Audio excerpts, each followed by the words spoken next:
Josh Reeves is a Dallas-based researcher, filmmaker, radio host. He's probed government cover-ups and esoteric mysteries since the 1990s, inspired by Jim Marr's Crossfire, hosting the Global Reality since 2007.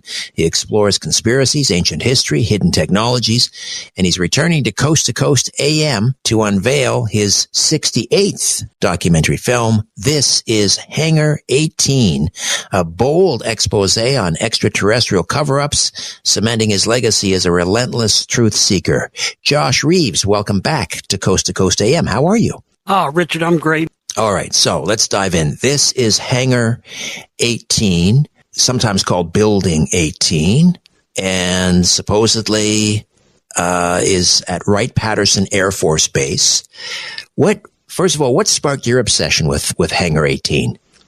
I think it was like I was mentioning, I first heard about it here on Coast to Coast AM with Art Bell in the early 90s, and I just was so intrigued with it at the time. What I did was, Richard, I kept little notes throughout the years. Every time I would hear someone bring up Hangar 18 on a radio show or an interview or whatever it might be, if I heard something I didn't want to forget, I would write it down and make a little note. So really, this film is the culmination of my 30-plus years of just paying attention to what people said about Hangar 18. So that's really what sparked it for me, was just the idea that, you know, as I mentioned, Art Bell called it the Rosetta Stone of ufology, and I found it more to be the Rosetta Stone of back-engineered technology. I guess you're really saying the same thing either way, but really that was really what it was for me, because there's stuff that I found during the course of the research for this film that was found in other countries, and somehow that still managed to find its way back to Hangar 18. So that's really what made me interested in it. And so Hangar 18, is it an actual physical structure at Wright-Pat, or is it a code name for a covert operation, or both? From what I understand, there's a facade. The facade is like the top part of it that it's actually, and then the real facility of Hangar 18 goes way deep underground. So that's really been the key of why everything's been taken to Wright-Patterson Air Force Base through the years, because it was the first Air Force base that was set up with this underground infrastructure where they could do all the secret stuff in without anybody finding out. And it's really, Wright-Patterson is the go-between between the military-industrial complex and whatever they're trying to get them to take the credit for, which came from this back-engineered alien technology. Would it be fair to call Wright-Pat Area 51 before there was an Area 51? Well, maybe, but I think really what Area 51 is more than anything is a testing ground, and Wright-Patterson is more of like R&D, research and development. So basically, if something originates from recovered technology at Wright-Patterson, the next stop for that technology is to be tested at Area 51, and then it generally goes back to Hangar 18 after that, to where the military-industrial complex people and weapons manufacturers are brought in to determine what they can use and what they can't. So it is reported, according to UFO lore, that the debris from the Roswell UFO incident and perhaps alien bodies were flown to Hangar 18 at Wright-Pat. How confident are you that that is in fact the case? Well, here's what's interesting, and a lot of people don't talk about this. They talk about the transfer of materials from Roswell to Hangar 18, but they had a layover. They had a stopover. And where that stopover was right here in my backyard in the Dallas-Fort Worth area at the Carswell Air Force Base in Fort Worth, Texas, which is now a FEMA holding facility, by the way, which is interesting. But they transferred the materials there first. So that's why Texas Instruments here in Dallas is credited with creating the silicon transistor, and that's why it originated here in Dallas, because it came during that time when the materials collected at Roswell were stored at Carswell Air Force Base before being transported to Wright-Patterson. So I don't know what happened there, but I've talked to some old guys and old people in Dealey Plaza and stuff who've told me things like that was their kind of their, I don't know what you want to call it, consolation prize, or thank you for them storing those materials and whatnot at Carswell Air Force Base. They gave us in Dallas the silicon transistor, so that's why it's credited to have been created here. So the Alien Technology Division, and we learn about that with the day after Roswell and Colonel Philip Corso, who said he was working with the Alien Technology Division at Wright Pat. That started at Carswell, or was it in both places at the same time? No? What it was just stored temporarily at Carswell Air Force Base in Fort Worth, Texas, for a short amount of time, and then it was transferred to Wright-Patterson, I guess, when they could get more secure transport or whatever. But it's just interesting that they chose Dallas to be the town that would roll out the silicon transistor, and indeed it is historically credited with that. And that was like, I don't know, a gift or something to kind of, I don't know, really have been able to find a reason for it. But for whatever reason, that's why they chose here for the silicon transistor to come out. All right. And we also hear, in conjunction with Hangar 18, the Blue Room. What is the Blue Room? Well, again, it's one of those speculative things. I think it might be what you want to call a red herring or something, because most of the stuff, from what I understand, goes on underground. But they have these different rooms, holding rooms, cryogenic rooms, and stuff like the Blue Room and things, where they supposedly store these various recovered bodies. And the most fascinating one that I heard about while doing this research was the one from the UFO case a lot of people have heard about, and there was a documentary made about it was Varginha, Brazil, and they recovered this entity there that is known as a mantis entity, and it's stored at Hangar 18 amongst these other grays and weird things. So that was fascinating to me, is that this, it seems to be this storehouse for different alien species that they found. Is there a paper trail or anything that you've discovered, or even just eyewitness testimony that places alien bodies from Roswell in Hangar 18? Yeah, there's been quite a few people and whistleblowers and different people who've been in various functions in the government after their time in the government's past. That was Philip J. Corso that you mentioned. He was one of those where he could talk about this stuff past a certain date because he wasn't violating any oaths or anything. There's a video in the film of him talking about it. But yeah, there's been a lot of people who have worked there and have talked about it through the years. And Philip J. Corso had a lot of people coming up to him that worked in this stuff and telling him, hey, you're right on. This is, you're confirming everything for me. Because a lot of people witnessed things but didn't know exactly what they were witnessing through the years. And he kind of put all that together. But absolutely, there's been so many people who've come forward and talked about what they saw there. And the most interesting one to me, and I'm sure this has been talked about a million times on Coast to Coast AM, but the most famous one was Jackie Gleason and Richard Nixon. Yes.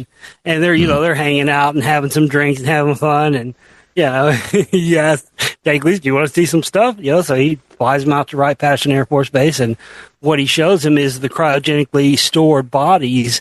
And he shows him what they called a scout craft and a small mothership that was, recovered. Well, some people say he built a UFO house. No, he built UFO houses, plural. Jackie Gleason built a house that was the scout ship. That was the guest house. And the main house was what he saw that they told him was a mothership. So if you go and look at those pictures of Jackie Gleason's UFO houses, know that the smaller one is the scout ship and the main house is the mothership. And that doesn't get talked about enough. It's just fascinating to me. But all this took place, and he witnessed all this supposedly at Hangar 18. Yeah, Gleason was absolutely obsessed with UFOs. He had a huge library on UFOs, and he was a frequent caller to the Long John Nebel radio program, which was on WOR AM back in New York City in the 50s. I wonder whatever happened to that library. I'd love to get my hands on those books. Wow, no kidding. Yeah. There's also the celebrated Barry Goldwater incident. Do you remember Goldwater going on Larry King Live and talking about how he tried to get into Hangar 18? No, I heard about that, but it probably has been so long since I've seen it. I can't remember. Refresh me, Richard. Well, this was in the 70s when Barry Goldwater, of course, senator from Arizona, he claimed that he demanded access to the Blue Room from General Curtis LeMay, and LeMay just shut him down. and LeMay saying, don't ever ask me that question again. And then, so that was in the 70s. But I remember Goldwater later discussing this on Larry King Live, which I know it lends credence to the whole secrecy narrative among people like yourself and other UFO researchers.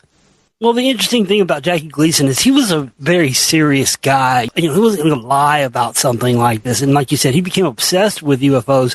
He was already interested, but when he became obsessed was after Nixon took him to Hangar 18. Yeah, it's incredible. Why does the Air Force insist Hangar 18 doesn't exist, yet they acknowledge Building 18? Right, Pat? I don't know. It's interesting. I was asking myself the same thing when I was doing research and finding that they do mention Hangar 18 sometimes in declassified documents and whatnot. I think really what it is it's one of those things where it's drawn attention to. If they kind of like, Area 51, nobody really cared about that place out there in the desert until it got identified as this thing and people started actually seeing things, so I really think that it really just is one of those things, So the Foreign Technology Division and reverse engineering alleged UFO tech. Again, Corso writes extensively about this in The Day After Roswell. Did you uncover any other documents pertaining to the Foreign Technology Division? I've just seen what's already been out there. I didn't discover anything new, but it seems to be one of those things, again, where they call it different names. They assign different names to it, maybe to throw people off the track. I don't know. But it seems that the Foreign Technology Division is something that they've used to roll out, as I was describing earlier, to roll out this technology that's back engineered so that it appears that it just is from human ingenuity or whatever, So I think that that's definitely one of those things where it's open to we know that exists. Whether there's something that's actually called that or not, we don't really know for sure. But definitely that department exists. And you mentioned, was it transistors? You mentioned from car. What other pieces of high tech do we have? Do you think because they've been back engineered from UFO debris? Well, there's a ton. Again, the silicon transistor was the first one. Fiber optics, that came second. And then after that, you just had more increase in alloys and things that they had never found. Well, the most interesting thing to me, Richard, that I found during my research, and I couldn't find much, and I was prepared. I was like, I don't want to Richard asked me about this. I don't know much. I'm going to tell him what I've got. But there was one thing that I found that just was so intriguing to me, this thing called the Naga crystal. And if people might know of Angkor Wat in Cambodia, of the Khmer Rouge, and it's this, very, looks like a pine cone, pineal glands outside. They're the Khmer Rouge, who've had genocide against them for years, believe that they came from this reptilian serpent species called the Naga. And supposedly they found a crystal there at Angkor Wat they call the Naga crystal, which supposedly runs on element 115 described by Bob Lazar, and it controls some sort of propulsion. It's a propulsion system, energy system for some sort of device. But what they can't figure out is what it propels.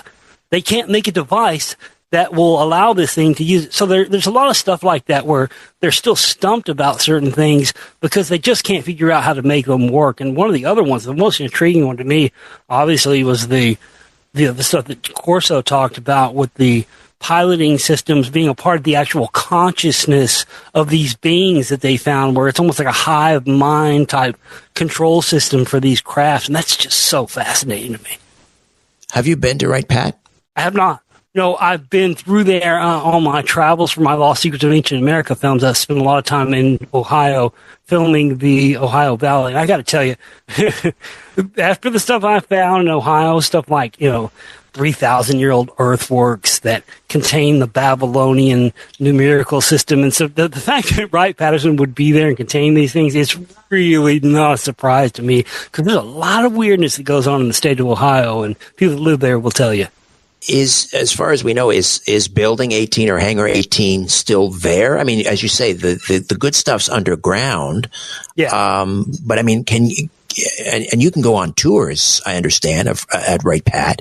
Do we know whether the structure is still there? Yeah, I talk about that in my film. It's actually, there's signs posted outside of it that stay restricted access, personnel only, and stuff like that. And there's 24-hour guards, so we know it's still there. Okay. Alien autopsies. There have been reports, people like Robert Spencer Carr back in the 70s. I think he was at a symposium in Florida when he first made this explosive statement that alien autopsies are going on at Hangar 18. Any thoughts on that? Any evidence? Well, there's been a lot of stuff. Most of what we have on the autopsies have been from people like coroners and people like that, professionals who were brought in to conduct these examinations on these bodies.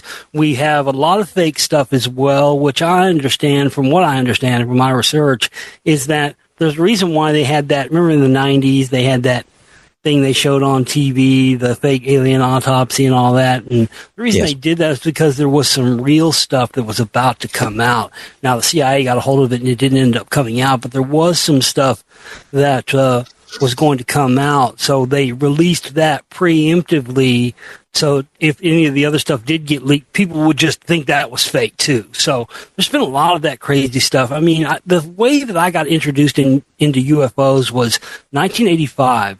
I was 9 years old. There was this documentary on HBO, which I've since found and put on YouTube, called UFOs, What's Going On? And it was my introduction to this. And I came to find out later that there was a segment that was supposed to be in that documentary with Linda Moulton Howe that was cut out where she was going to reveal some actual recovered alien extraterrestrial bodies.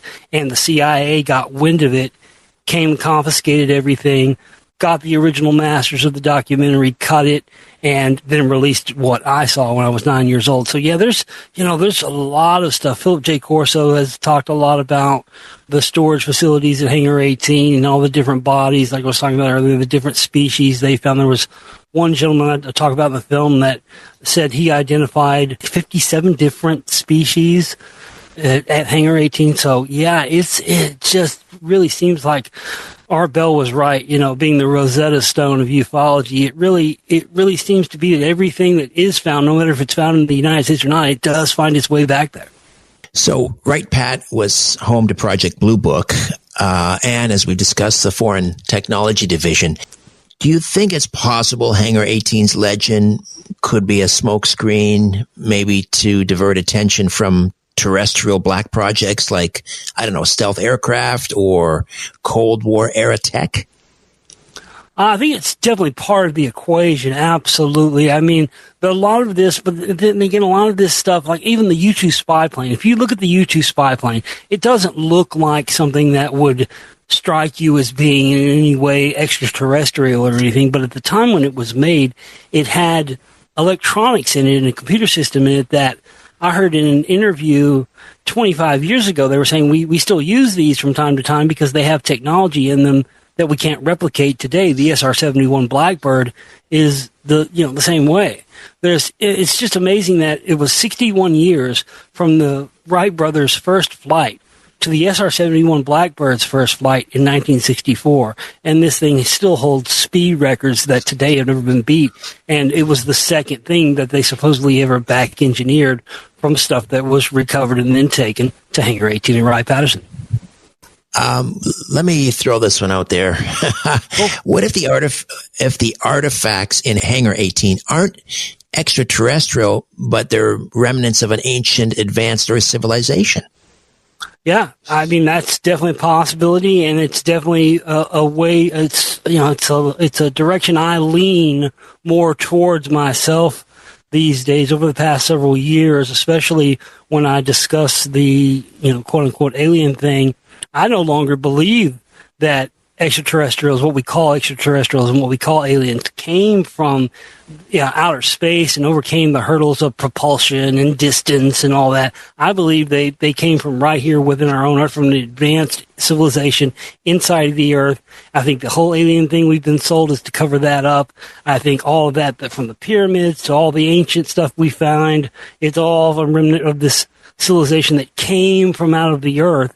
And that's why they're so interested in our nuclear things. That's why my 70th film I was telling you about Operation underground nuclear testing and UFOs. A lot of people in the UFO community have talked a lot about UFOs appearing on the scene after Nagasaki in 45. And while that's true, when they really started to really emerge was after 49, when the underground atomic testing started taking place. And this is when you started to see all the UFO flaps and stuff that are famous and known. They really came after, the thing that came after those as well was the abduction stories. So I think definitely a civilization that was, from light years away wouldn't care if we were down here, with splitting the atom and had nuclear power, but a civilization that was within the Earth and actually would be affected by our activities on the surface, I think would be. And what turned it around for me was this guy, Edmund Halley, the guy who Halley's Comet was named after.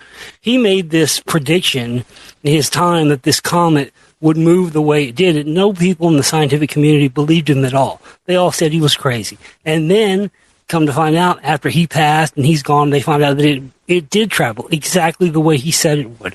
So another thing that he talked about was the idea of nested spheres, that planets are actually nested spheres, and that most life on most planets would originate inside of that planet, not on the surface. And we aren't doing any good by looking out there with our telescopes trying to see things on the surface of a planet when most life would be inside. So that's what's really led me to have this further belief that what we call UFOs and all of this stuff comes from an advanced civilization within the Earth, and finding out that all these old texts talk about how the biblical Garden of Eden was within the Earth. Yeah, it's really fascinating stuff, and it's really turned the tide for me as far as what I believe when it comes to extraterrestrials and all that stuff. Yeah. How do you respond to claims that Hangar 18 is housing living extraterrestrials? The same way I address any of this stuff, Richard, that, you could say a lot, but we haven't seen any hard proof of this.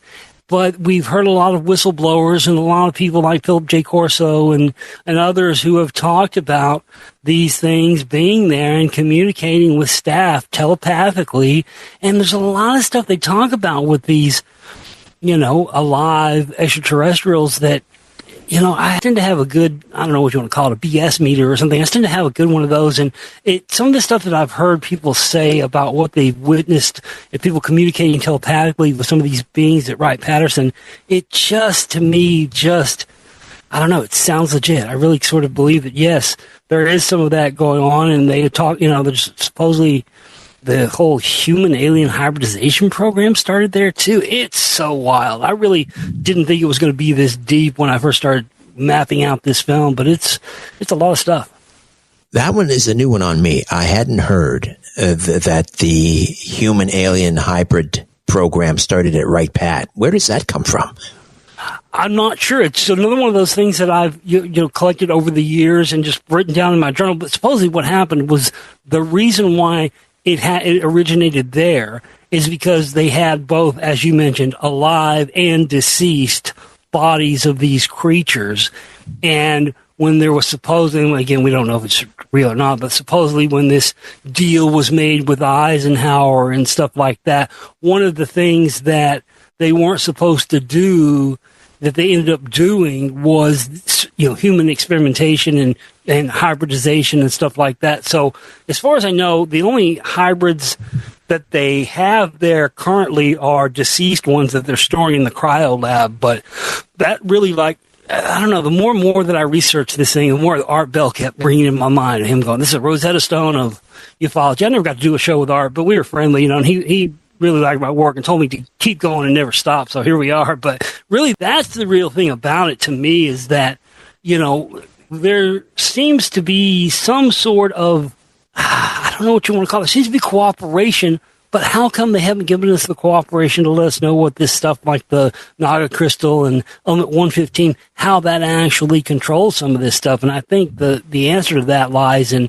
some of these things that have been seen, like the Tic Tac and stuff that we can't explain. I think that's the stuff where they finally figured some of it out. Well, since you mentioned Tic Tac, do you think recent UAP government disclosures are going to shed or are shedding new light on Hangar 18's historical activities? Gosh, that I don't know, but it's because some of this stuff I think are red herrings, and they're just, I don't know. They're so in one ways I can see the opinion that they're trying to prep people for the rollout of telling us that aliens exist, and I do agree with some of that. But I also see that some of it is they're just trying to obfuscate and hide something else, as you mentioned earlier. Is this something where they're saying Hangar 18 has alien stuff and back-end technology in order to hide this exotic stuff and mask this other exotic technology and high-end military stuff that they're creating? I don't know. I feel like from my research, it's a mixture of both. I don't think it's one or the other. You've mentioned some, but what would you say is the strangest artifact rumored to be stored in Hangar 18's vault? Oh gosh, there's so many. The Naga crystal one that I mentioned earlier for me is the most fascinating one, but there's other ones like this king list, not the Sumerian king list. I'm quite familiar with that, but some sort of other list of these extraterrestrial gods or something that they found that's stored there. There's all kinds of stuff. And that was what was interesting for me, was to find out that, okay, so anything they think might be from a civilization or something they can't explain, they store it there. Whether or not it's all necessarily extraterrestrial or not is another story, but it does seem to be that anytime they find something technologically they can't explain, it's off to Wright-Patterson Air Force Base to attempt to be back engineered and then, trotted out and kind of dripped out to the military-industrial complex and the weapons makers to get them to take credit for these things that nobody else can take credit for. Are there any modern whistleblowers or insiders still alive who could confirm Hangar 18's secrets? That I know of, no, but there could be. I'm not saying, one could call in right now. I don't know. But the point of the matter is there has been a lot of them. A lot of them have been, I talk about it in the film. There's 2 segments in the film that get into that, but there's been a lot of these people who've died mysteriously, people winding up shot twice in the back of the head from a suicide. It's just, ridiculous stuff like that has happened to people who have been whistleblowers and come forward and talk about this stuff. So that's the only thing that gives me any sort of inkling that there is something to this, because too many people have died over this stuff for it to be something that is just a ruse. You know what I mean? Can you? I know I don't want to give everything away from the film, but can you give me a for instance of someone who was perhaps suicided, as they say, because of what they knew about Hangar 18? I don't know that. I don't have the names memorized. I write these films and I write the scripts, and I'm on to the next one pretty quickly, as you know. So I don't have the names memorized, but there was so many different people that I found in this who had mysterious ways that they died. It's so interesting. I've seen so many times over the years. I started my broadcast in 2007, and since then, every year I see these stories of, breakthrough cancer, one vaccine, one shot, breakthrough cancer cure found, and then the next week I see a story. Oh, the person that found that breakthrough cancer thing last week, yeah, they couldn't go on living this week. Yeah, it's sad. Or some cold fusion thing or some sort of free energy device. People always seem to go dead right after discovering these stuff. So I think there's definitely a lot of that. So I found this thing, and I couldn't find much on it. Supposedly, between 2001 and 2023, there were 30 aerospace engineers working on UFO-related projects at Hangar 18 who just died mysteriously.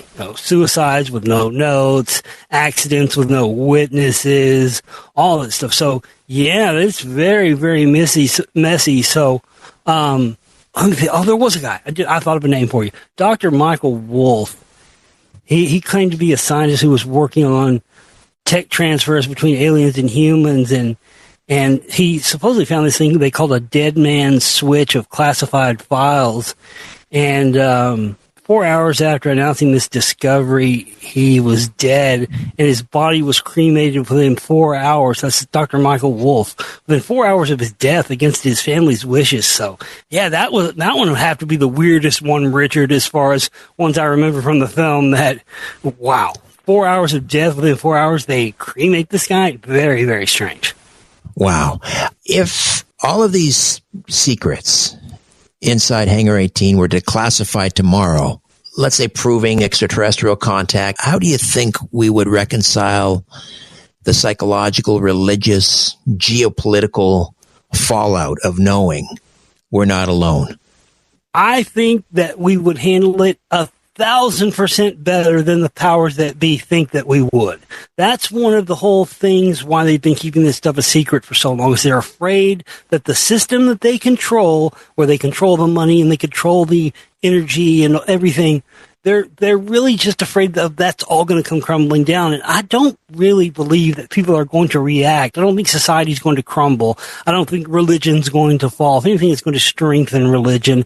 I think that it absolutely is a mistake that we don't know already. And I think that people are just not being given enough credit because they're thinking about this in doom and gloom terms exclusively. The top 10 curious and fun facts about Area 51. Number 1. A road like no other. Nevada State Route 375 doesn't sound particularly enticing as a tourist spot, but extraterrestrial highway, that sounds like fun. In 1996, the state, to coincide with the release of the movie Independence Day, renamed Nevada State Route 375 to the Extraterrestrial Highway because it passes by Area 51. There are quirky rest stops all along the 98-mile stretch of road. At the intersection of the Extraterrestrial Highway and US 93 is the E.T. Fresh Jerky restaurant. Inside, there's a mural that depicts an alien-style Wild West scene complete with alien cowboys. Further down the road, there's an Alien Research Center gift shop with its enormous alien statue standing guard. And at the town called Rachel, with its 40 inhabitants, there's a quirky and eccentric cafe called the Little A Leon, full of kitsch and memorabilia, and locals eager to share their stories of alien experiences. Number 2. Not quite what they said. Many claims have been made about what was really going on at Area 51. The most popular ones were promoted in Annie Jacobson's book, Area 51, An Uncensored History. During her research, she'd interviewed a number of retired personnel who had worked at the base. She claimed that they had told her about secret work on reverse engineering alien technology, and that the base had numerous flying saucers hidden in underground tunnels. Unfortunately, many of the interviewees subsequently said that she'd misrepresented them and their views.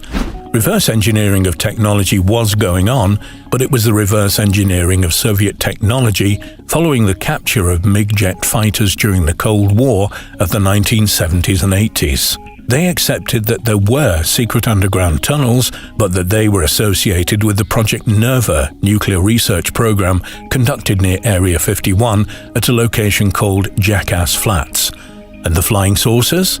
The indignant interviewees said that there was a vehicle dubbed the Ox Cart, which was a circular, fuel-carrying pod that admittedly did resemble a stereotypical flying saucer. 3. Closed? Really? Area 51 was officially abandoned in 1997 after the launching of the U-2 spy plane. So it came as a bit of a surprise that a highly advanced surveillance drone was shown to the public at Area 51 in 2014. In 2011, the Iranian military had captured an RQ-170 drone and had begun to reverse engineer it. The American military officials were not overly worried as they were dissatisfied with its quality and performance. Their new model, the RQ-180, was unveiled in 2014, correcting problems with the earlier model's aerodynamics. It was able to stay aloft for 24 hours with a range of over 1,200 miles and was extremely maneuverable. The RQ-170 drone, in contrast, had a maximum limit of just 6 hours and its guidance system was unreliable. Quite a result for a research facility that had allegedly been closed down 20 years earlier. Number 4. Don't mess with Goliath. We've all heard the biblical story about plucky David and his battle with Goliath. Unfortunately, in reality, it's usually Goliath who wins. In 1880, the Shahan family acquired mining rights for a location near Area 51's testing runway. But, they claim in the 1950s, they started being harassed. They said that aeroplanes strafed their property, and on several occasions they were held at gunpoint in their own home. They also said that the mine was rendered useless, having been polluted with radiation through nuclear testing at Area 51, and in 1954 they claimed that their mine had been firebombed by the Air Force. To avoid a court appearance, the government offered them $5.2 million for their land, but they refused, and a few months later, after the offer had expired, the 400 acres of land was allegedly seized. Number 5. Lucky Breakdance. The BBC has a reputation of being highly sensible and respectable and not given to silly pranks. This reputation hit the dirt in 2012, or more accurately, its reporters did. A BBC camera crew attempted to break into Area 51. They were rather disappointed as, to begin with, all they found was nothing of any interest. So to pass the time and have something for the cameras to record, they performed silly alien-style dances. Within minutes, they found themselves held at gunpoint and for 3 hours forced to lie face down in the dirt. After background checks were completed, they were allowed to go. Bearing in mind the warnings that are on the signs around the base, threatening arrest, fines and imprisonment, they certainly got lucky. Number 6. Trespassing satellites. Although civilians can drive up to the gates of Area 51, entering it would not be advisable. Trespassing may result in a $1,000 fine, 6 months in prison, or both. But that hasn't stopped Google. In 2016, Google Earth published satellite images of Area 51, including a landing strip nearby. The runway is about a mile long, and there's a number of hangars clustered at one end. It is known that the Department of Homeland Security and the Department of Defense both use the site, and although there's no official explanation as to its use, security experts have suggested that it's a drone testing site. Number 7. Not so much of a secret. Area 51 was supposed to be such a secret that the Central Intelligence Agency didn't acknowledge its existence until 2013. And the only reason for the official disclosure was that, following the passing of the Freedom of Information Act, they'd no choice. Of course, no one was actually surprised. Area 51's existence had been known about for decades. Indeed, 20 years earlier, Larry King had hosted a documentary about it on network TV. Anyway, after the request, the CIA explained that the facility was used to test airplanes like the U-2 and the A-12, and also for research on behalf of the Atomic Energy Commission. Needless to say, there was no reference to extraterrestrials or UFOs. 8. Extraterrestrial dolls.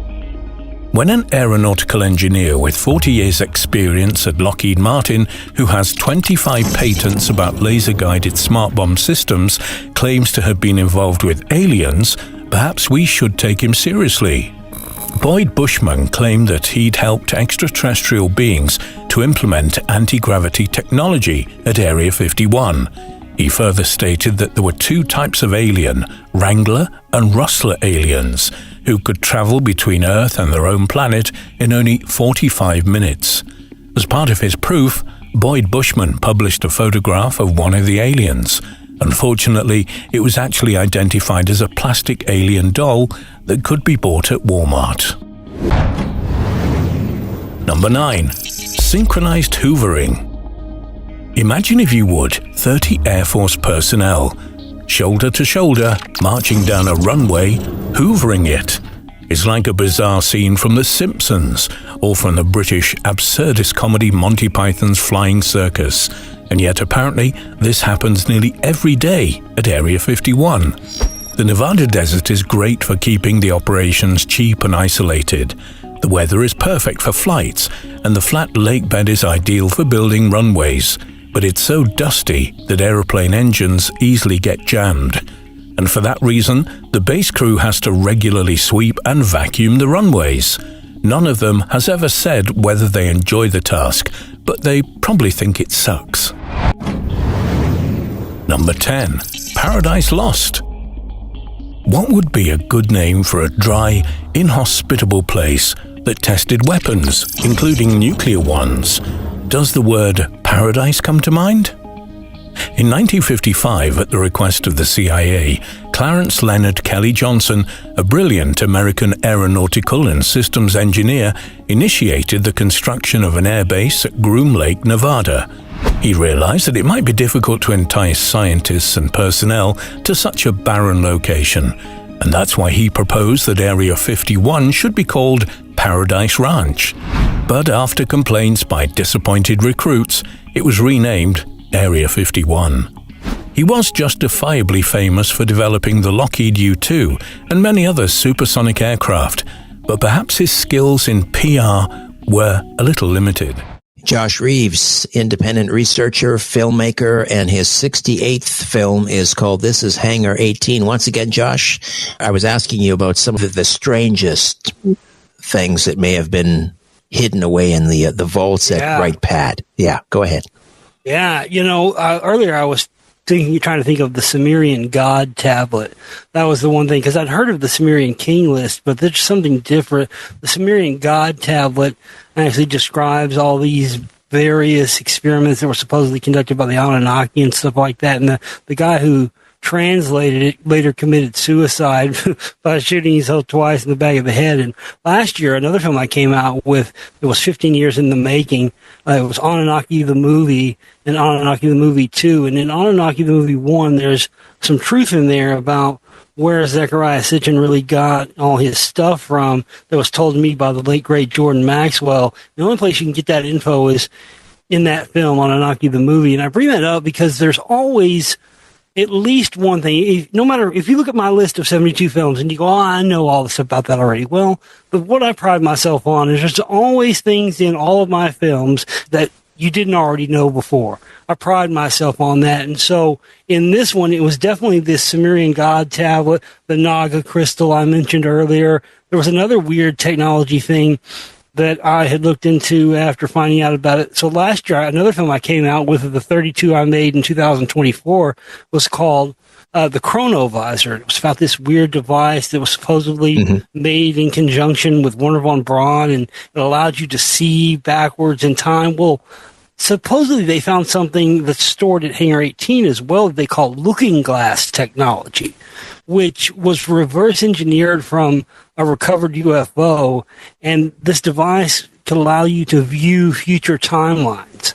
And so whistleblowers from the government say that they saw a staged alien invasion, a Project Blue Beam type thing, Operation Blue Beam type thing, in 2025. I'm on the lookout for that this year, and that humans would be merging with AI, and the singularity would be in 2045, and all this stuff. So the looking glass technology, this thing that gives you the ability to peer into the future for a second, that was really fascinating to me to find out about that. So that was that, and the Naga crystal, and of course, as I mentioned, that Sumerian God list thing. Those were amongst the most interesting things that I found that were being stored at Hangar 18 from what I've just cataloged and found over the years that I didn't expect. You'd think just in terms of like crashed UFOs and stuff. You don't think about like Sumerian tablets and stuff being stored there. It's really interesting.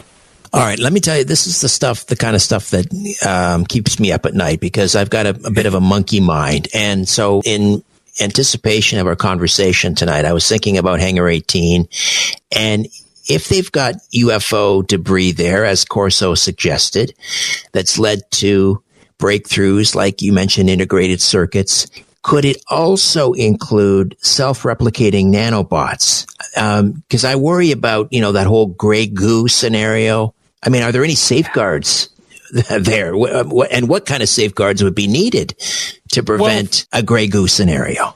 From what I understand, and you are right on the money, Richard, because I extensively looked into this myself. From what I understand, the real secure, ultra secure stuff is in the underground parts of Wright-Patterson that you cannot see, which go underground for miles, allegedly. So that's supposedly where the real stuff goes. As far as self-replicating nanobots and all that, I mean, there's, anything's possible. And it's a great question. What's keeping it contained? Well, supposedly the strictest security of Hangar 18 and Wright-Patterson is, again, in the underground parts of this facility.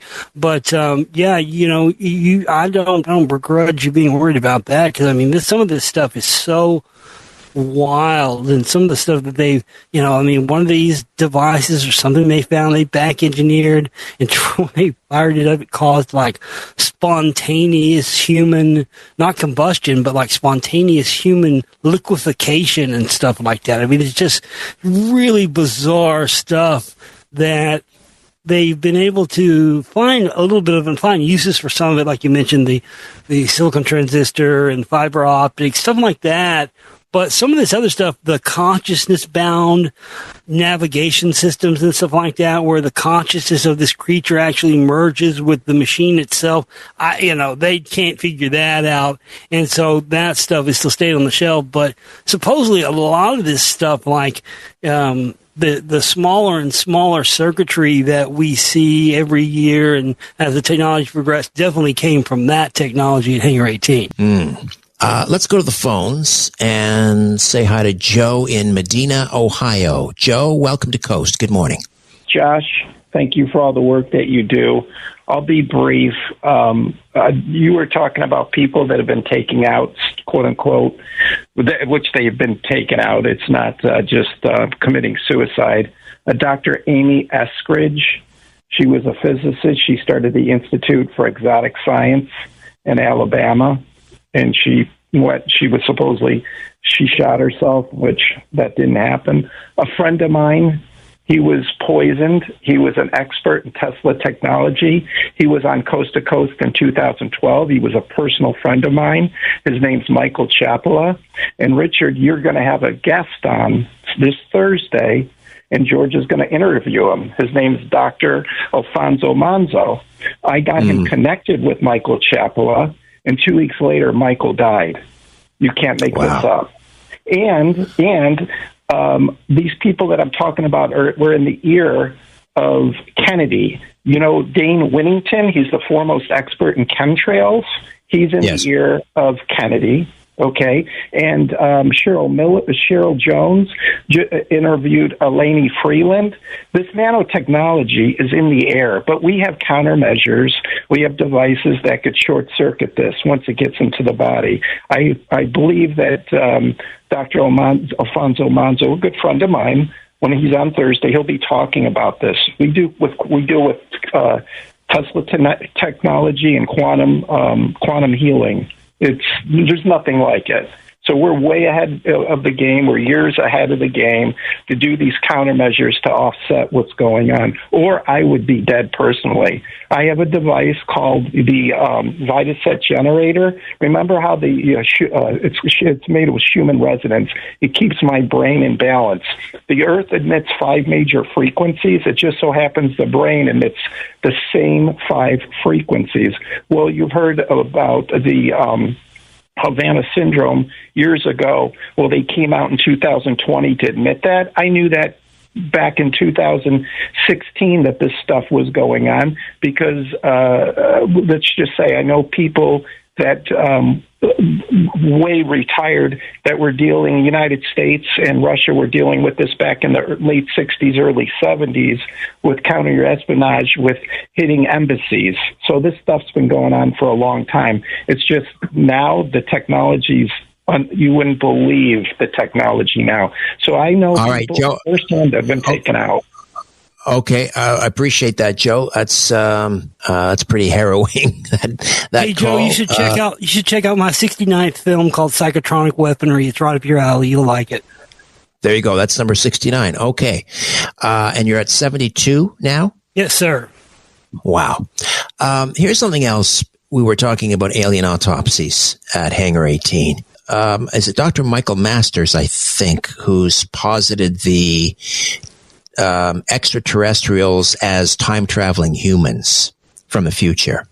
In other words, they're not extraterrestrial, they're us from the future. Now think about that, performing autopsies on our own descendants, basically. Think about the ethical dilemmas there. What are your thoughts?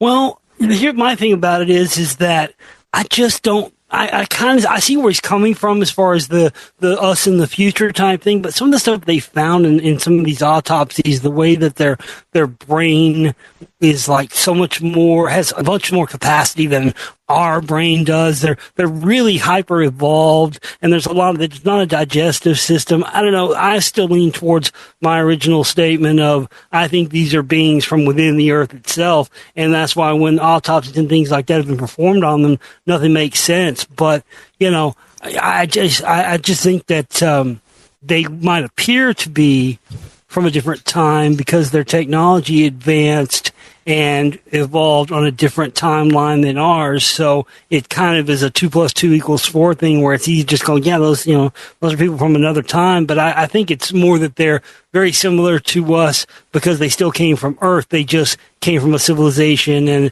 evolved differently from within the Earth. That's what I think. All right, let's go east of the Rockies. Doug is also in Ohio. Doug, welcome to Coast. Good morning. I just want to let you know I live about 20 minutes from Wright-Patterson Air Force Base. And also I was a FedEx delivery driver on Area B, and I delivered to Hangar 18. But they changed the name. They changed the name to Hangar 4B, as in 4 boy, because there was too much publicity about Hangar 18. And when I went to the front door and when I would deliver there, they let me in one time, and it's a hangar within a hangar, and there's red lights that's flashing all around the inside hangar, and they had blow up aliens above the door, but they did say that had changed the name to Area 4B. Did they search you, either entering or leaving? No, they had security guards there, and I was at the front entrance, and then it's like I said, there was a hangar within a hangar, and they let me walk in just very, like a couple feet, and I could see the hangar within the hangar, and there were red lights at each door and everything, but it was pretty interesting. I'll say. So this hangar within a hangar that he's talking about is something like a holding chamber. It's where they bring the final product or something that they just recovered or something that's new and going out, and it's where they show it to the people from the weapons manufacturing and stuff like that come in to examine these things. So yeah, he's right about that 100%. All right, Doug, great call. Thank you. Aaron is west of the Rockies in Fountain Valley, California. Aaron, welcome to Coast. Hey, Richard. Good to talk with you once again. Okay, Josh Reeves, thank you so much. You're very insightful. The Sumerian god list is very intriguing to me, and I believe you. Jordan Maxwell is what I inquired about. I attended a seminar in 2011 in order to see George. And Jordan Maxwell, I believe a lot of what he had to say. And I'm wondering whether he was real with whether you're aware what he said about his experiences with UFOs and a couple of different experiences, including him coming to California as a youth. And then also like people who look just like us, that his girlfriend, that he said that they exposed themselves as extraterrestrials with the craft and everything. I actually knew Jordan Maxwell. He was a big fan of mine, and as I mentioned earlier, in a film I came out with last year called Anunnaki the Movie, I relate a story that Jordan gave me. My 2016 film, The Spellcasters, he watched this, and he wrote me an email, and he said, when I watched your film, I said, now here's a guy that deserves to know something that I know that I just haven't known what to do with. He went on to describe how Zecharia Sitchin got all of his work and all of his writings, all the stuff that did came up from a very specific person that's very interested. So yeah, there's been a lot said about Jordan Maxwell, and people have, questioned his credibility and stuff from time to time, but I have found him to be a reliable source of things, especially in terms of how far back this stuff goes. So that's an interesting story, man. I don't find any reason to doubt him on that, honestly. All right, Aaron, thank you for the call. All right, getting back to back-engineered alien technology. What do you think of Elon Musk and Neuralink? Do you think it was a result of back-engineered technology? That's a great question, Richard. Yet again, you always have great questions for me, but that was something I came across. Yes, there was some sort of device, some sort of neural interface device that they recovered from some craft and back-engineered that allows you to basically Neuralink with an AI. So it's different from what I found from my research. Is different from what Elon's saying, where you can control a computer or whatever. This actually somehow merges your consciousness. It's some kind of a neural uplink thing, and they found that these extraterrestrial biological entities have this technology tied to their physical bodies. It's some sort of brain mapping technology that they created that has a direct brain to AI interface. And the interesting part, Richard, that I found was that the people who supposedly tested this thing reported that they had conversations with the dead, but they said that it's not ghosts, it's something older. That, to me, was one of the most intriguing things I found making this film. Absolutely. So that's what I'm trying to say. As far as whether there's a link with what Elon, I mean, there could be, but I don't think there is, just based on my research. I think what his is something novel and unique that allows you to control a PC, like we've seen the results of some of these stuff, and you can control a mouse on the screen or, do things like that. But what they found and what they have at Henry King, from what I understand, is this very strange, this brain mapping technology where the interface of the craft uploads the neural information from the pilot, and it's a seamless thing where they're kind of both controlling each other. They haven't figured out how to make it work. It's fascinating, just the idea of it. Like you said, it's difficult to even wrap your mind around it. All right, let's go back to the phones, and let's say hi to Ed in Charlotte, North Carolina. Josh, I agree with you about a lot of these could be from but and also I'm a big believer in, for a reason, I have an uncle that was also could interpret ancient languages, and they just read what they say. So with Zecharia Sitchin, I kind of believe what he saw and read, but you implied something I didn't quite follow. How I thought he just read from something in stone, but it's a planet that comes by every 3,000 years. Which no, listen, I'll set you straight on all that. I can set you straight on all that immediately. All the stuff with Nibiru and all that stuff, the golden, that was all added by Zecharia Sitchin at the behest of a very famous person. If you watch my film Anunnaki the movie, you'll find out. I'm not going to tell you here on the air. It was related to me by Jordan Maxwell. That's the only reason I brought it up. But yeah, the actual scholarly translations of Sumerian texts, that's where I got my start. I was never a Zecharia Sitchin fan. I read his books on my show, and they became famous audiobooks. The Lost Book of Enki reading I did on YouTube is one of the most famous things I've ever done. It's had millions of listens. And what I was really doing was trying to show and separate the wheat from the chaff as far as Zecharia Sitchin stuff goes. There's a lot of stuff that comes right out of the scholarly translations, and there's stuff that's added to him and made up at the behest of another very famous person. Wait a second, Josh, are you saying that the Zecharia Sitchin and the whole Nibiru and the Anunnaki, that's all a hoax? No. That stuff is all the Anunnaki stuff. All that's very mature. I'm saying that he added additional stuff like the gold mining and stuff like that. It doesn't appear in the actual scholarly translations of the work. Of the ancient Sumerian on the cuneiforms. Yes, right, the cuneiform tablets and the cylinder seals and all that, yeah. Was there anything else you wanted to add regarding Ed's comments on the Pyramid of Giza? See, the Edgar Casey, a lot of people know about Edgar Casey. He was the first guy, 100 years ago or whatever, was talking about how one of the entrances to the inner earth realm is underneath the Sphinx. And the Sphinx was built to commemorate or mark that area of the world where the underground civilization first came up and spread civilization on the surface of the planet. So again, that's one of the things that I continue to find stuff that backs up this idea that a lot of the stuff about alien civilizations and stuff like that has been sold to us through Hollywood and everything else in order to get us distracted and thinking that's where the answer is instead of looking right here on our own planet for life. Right. It's not out there. It's right under our feet. Literally. All right. Let's say hi to John on the wild card line in Wisconsin. John, good morning. Welcome to Coast. Hello, Richard. Hello, Josh. When there are cover-ups, especially government cover-ups, in my opinion, it's for one or all of the following reasons.